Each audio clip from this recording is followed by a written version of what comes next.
Microsoft has released Windows 11 and many of us have already started moving from Windows 10 to Windows 11.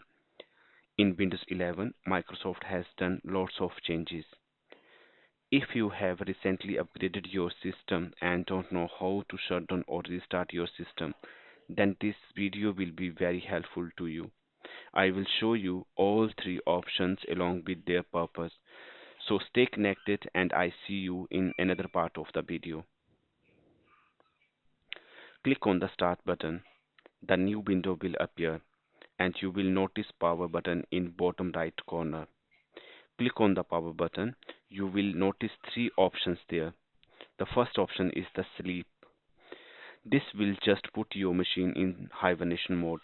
All your applications and system will be up and running in the backend with very less energy.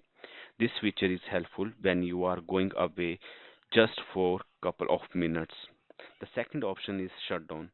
Whenever you are finishing your work, you must shut down your system. It will completely turn off all your applications and computer. I highly recommend you to shut down your system when your work is done. The battery and overall system performance will be last longer. The third option is restart. This option is helpful when you have installed any of the new applications or security update on your system.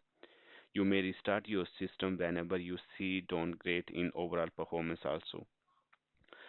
So now it's time for the tips.